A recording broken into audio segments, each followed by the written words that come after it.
Hey, good day to you. Thank you for joining us. If you are real estate enthusiasts, then this is a conversation that you definitely want to be a part of.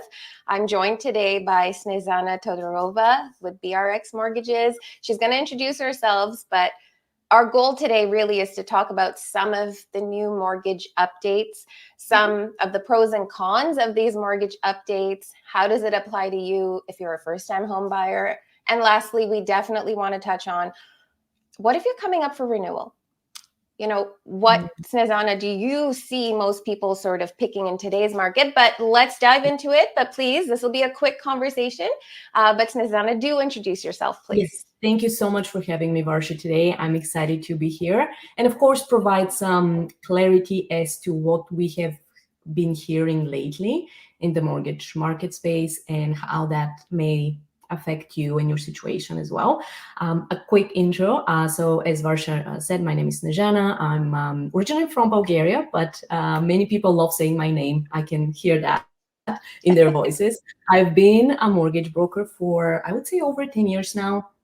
And as a homeowner and landlord myself, I know that mortgages can be scary sometimes, right? But we are here to provide as much information as possible, guide you through the process from start to finish, and just make sure that you have clear understanding of what your options are. Because we get it, right? When you know what you are about to do, you feel more comfortable and confident, and you end up making the right decisions.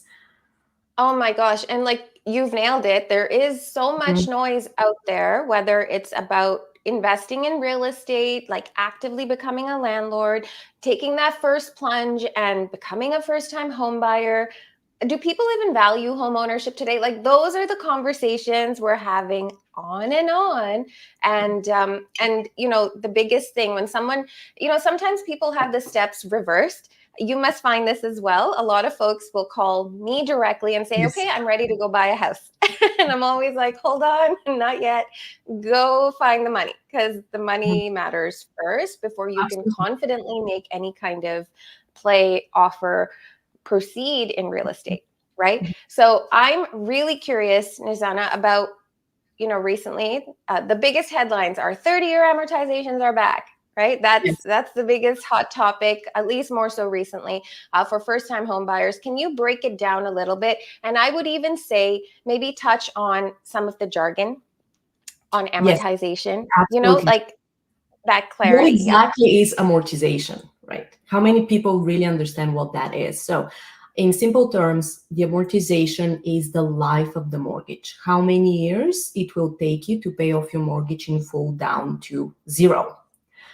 So the government, it is proposed in the budget, and it looks like it will be taking effect as of August 1st.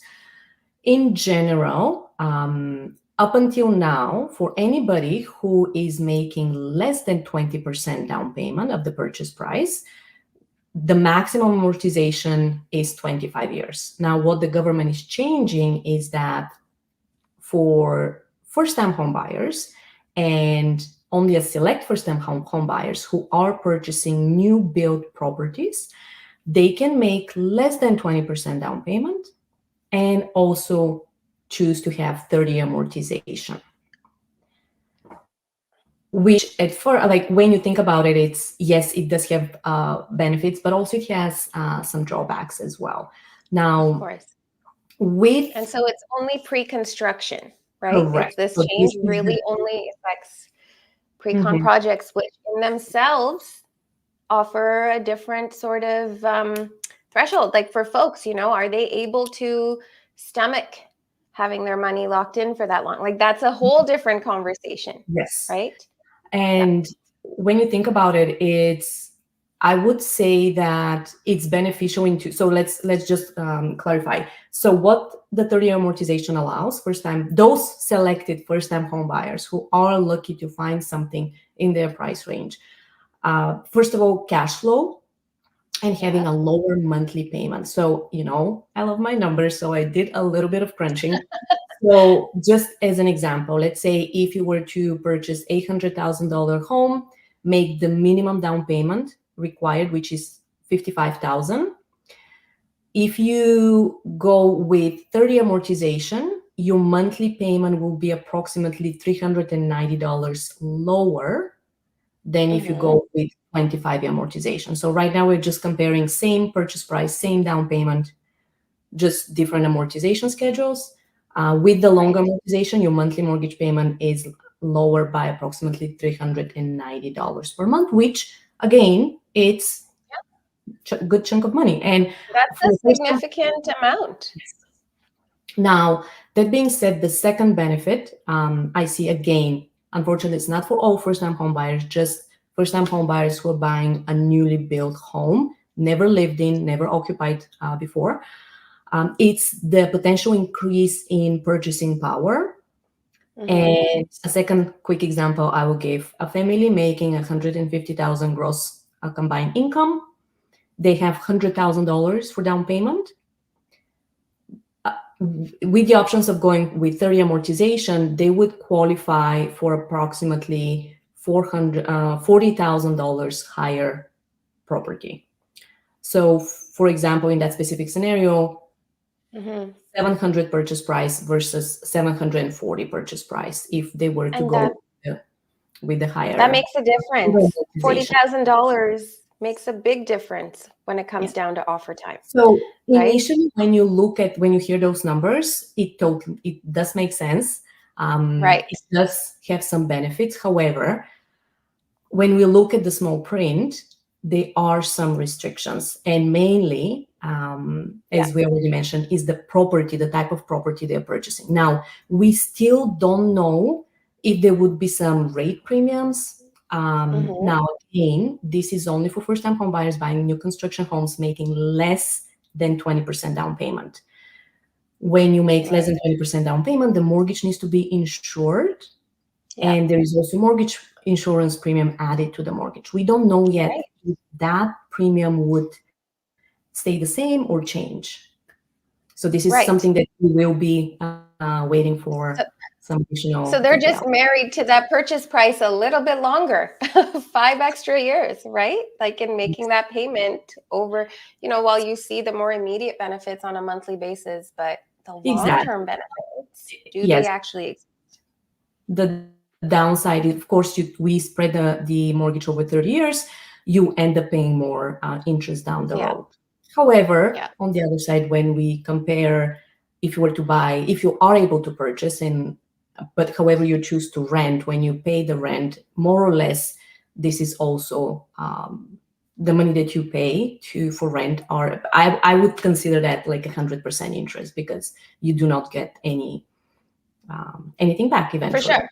So absolutely. Okay, so that's sort of an immediate breakdown on that 30-year amortization, the new sort of product that's available or option that's available as of August 1st, did you say? Yes.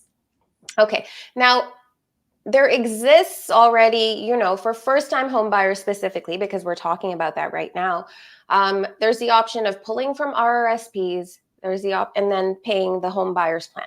Right? Have there been changes? I believe there's been changes with that as well. Yes. What does that look like? And is that also going to, increasing the RRSPs? You think, oh my gosh, that's awesome, I can use more, but is saving really realistic in today's climate? This is also, again, in theory sounds great, and this would benefit potential home buyers who already have excellent savings habits, and they've already been able to save up more than $35,000 in their RRSP. Can you break down, Snezhana, what the home buyer's plan is? Course. And how you apply your RRSPs, what percentage, and how long you pay, like that kind of? Absolutely. So I know it's confusing because there's so many different programs for first-time home buyers, and of course that's my job when I speak to a home buyer to describe and explain every single program and the benefits and drawbacks. So Home Buyers Plan is a program for first-time home buyers that allows to withdraw as of today. Basically, it's still $35,000, but it will change to $60,000 per person after April 16th. So a borrower can withdraw tax-free that fund from their RRSP and use that towards the down payment or closing costs towards the purchase of the home. Then that money has to be repaid back into the RRSP over a period of 15 years. Right. So, and that is your home buyer's plan payment. correct. So the benefit of that is when you put money in your RRSP, you get a tax deduction where you can potentially, you will pay less income taxes. Ideally, you will get a refund and use that refund to again pay back into your RRSP. Or the other great program is the first home savings account. Yes, let's touch on this. This is a conversation that I'm having more of. So yeah, please do. Yes, I feel like the first home savings account is by far the best product a first-time home buyer must utilize, because it gives you the opportunity to, when you invest money in your first home savings account, again, this is tax deductible. You can apply this as a tax deduction for when you're filing your taxes the following year, and then you save the money there. Any interest you earn is tax-free, and also when it's time for you to withdraw the funds, there is no tax, and also there is no repayment required, and there is no minimum time the money has to be in your account, unlike the home buyer's plan, where in order for you to withdraw the funds from the RRSP account, it needs to be there for 90 days. Right. Yeah. Does this sort of mirror a TFSA? The first Yes, home savings account? exactly. So that's a very good comparison. First home savings account has the benefits of the TFSA and the registered retirement saving plan. So you put money Okay. in the account, you claim tax deduction, and then when you take out the money, there is no tax and there is no requirement to pay it back like a TFSA. Right. So, Okay, so fabulous. But they haven't changed any of those no. parameters surrounding Right the first now, home savings exactly. account. So I wish they increased the maximum limit for the first home savings account. Currently, it's only 8,000 per year, up to 40,000, and that's per person. Okay. Okay. Which right. again, still, if you, again, it's over time that you can save into your first home savings account, then potentially earn some income, withdraw. The key here when using first home savings account and the home buyer's plan is to make sure whatever tax refund you get, you apply that back into one of the accounts until you max those out. Yeah, it's maxing it that really is where you see the benefit of such an account. Okay, good to know. Good to know. So, in speaking with folks who are first-time home buyers, I think touching on this is crucial. It's everything, really.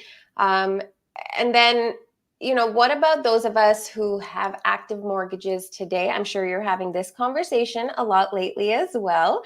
I'm having it within my own friend circle. I'm having it personally in our own homes. And it's, what do you do? You're coming up for renewal. There's all this buzz right now about rate cuts. There's actually more buzz saying, hey, listen, I don't actually know if a cut's coming anytime soon. There's various, right? There's various conversations happening all over the place. So if someone were to come to you today and say, hey, I have a renewal coming up, where do you, and I know it's a case-by-case scenario, it's not a one size fits all, but what are the preferred rates? What are the preferred products out there today? I feel like at this moment, and I see most borrowers comfortable with a shorter fixed term, knowing, and that again totally depends on their risk tolerance and also overall family situation, monthly budget, because there are different types of personalities and also different mortgage products available as well. For example, for somebody who has locked in 4 years ago at, let's say, 2%, and all of a sudden now their interest goes up to 5%, they would have some payment shock to deal with. And this is something that we can kind of try to minimize and explore if maybe we can increase the amortization, or maybe if there are any other debts outside of the mortgage, we can consolidate those into the mortgage. Just at the end of the day, I start the conversation with, where would you like, in an ideal world, where would you like your monthly mortgage payment to be at? And then from there, you can kind of work through different strategies to see if that's possible. Managing that monthly payment Mhm. is so important to maintaining a lifestyle. Mhm. Whatever your lifestyle is, I think there's such a focus on this interest rate. Yes. Um, but I mean, and I get it, like it's jarring when you go from a 2% to a 7%, like it's insane, right? Absolutely.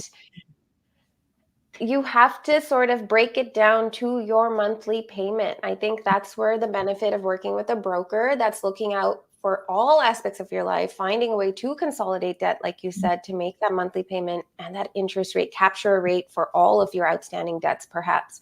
That makes the most sense for you. When you think about it, and I always tell that to my clients, yes, initially when we're shopping for a mortgage, rate is important, but then once you actually have the mortgage, what comes out of your account every month is your monthly payment. It's not the interest rate. Sometimes It's they, not. it's not, and believe it It's or not, not. there is so many, well, now because rates are increasing and people are more aware of what their current rate is and trying to Yeah. get some calculations, but sometimes clients forget what rate they have. Like Yes, most people forget it. so it's all about Absolutely. Or you're absolutely right. monthly payment, budgeting, just making sure that you you're able to pay up your bills, and also you don't have to resort to other sources of let's say unsecured debt to make Yeah. ends meet. So, Yeah. Can I ask you, Snezhana, you just brought up a conversation I had last week. So mhm. it's a little off topic, but it's still on topic. I had someone ask me, I've lived in my property for 2 years now. So they have a mortgage 2 years in. And the immediate question is, oh, is it okay if because they want to upsize or downsize or whatever the case, is it okay if I have to do that? What does my penalty look like? Like those are questions that I'm sure you hear of all the time. And my immediate response is you need to ask your mortgage broker this question. But what would you say the journey of someone who's been at a home for 2 years, 3 years, they still have outstanding term left on their mortgage? What does that look like? Is it porting? Is it offering something different? Are there penalties? Like, how does that roll out? Yeah, absolutely. And this is again, it comes down to if they're buying a bigger home, most likely they would need to add more money to the mortgage. I Right. would say that 95% of the mortgages are portable, with, Right. of course, some restrictions Of always in the course. small print. But ideally, this is always the first option we explore, especially if they have a low rate that they already maybe have 3 years left at, I would say, like 2.5 or 3%. I would recommend number one is to explore the option of porting the current mortgage Hmm. and add separate additional money that they need for the new purchase. This would be number one. Right. In the event where that doesn't work, or maybe the lender doesn't allow porting, or maybe there are more restrictions. For example, some lenders allow only 30 days between the two closing dates in order for, Okay. so they're anywhere from 30 days all the way up to 120 days. With majority of lenders, I would say 90 days between the two closing dates. So Mm. porting doesn't work, then unfortunately at that time we will have to explore other option, paying the penalty. However, because again, every lender has totally different ways of Absolutely. calculating the penalty. However, because current rates are much higher, the likelihood is that the penalty would be lower at the moment. Again, subject to every Of lender. course. Of course. But in general, penalties are enormous in a rate environment where the borrower has a higher rate and rates have come down a lot. So for a borrower who is looking to go from a higher rate to a lower rate, they will pay a higher penalty than a borrower who is looking to move from a lower rate to a higher rate. If it that Right. makes And sense. it makes sense. Yes. Yeah, I can understand that. Like I can see it at least. Whether I understand it and agree to it is a completely different scenario, and I don't need to go there. Okay, I think we've touched on some really important things because these are active conversations that I'm having. I know you're having these active Yes. conversations for a fact. Um, some of these changes don't happen until August. Yes. April 16th, you Just mentioned with the increase. yes. So the amortization extension, August 1st, Right. where the home buyers plan. So borrowers will be able to withdraw instead of 35, 60,000 from their RSP starting August 16. April 16th or August Sorry, 16th? April 16. Actually, April yesterday. 16th. So Yes. that was yesterday. Yes. Yes. So it is actually today. Yeah. Yes. Okay, And fabulous. Thank you, Snezhana. yes. Mhm. These were like the top questions on mind, and I feel like you have just succinctly answered them. And we will hope to do more of these because there's so many things to discuss, and without the funds in place, you cannot confidently go ahead and make any sort of purchase in the real estate market. So having that conversation with your mortgage broker is crucial before everything else.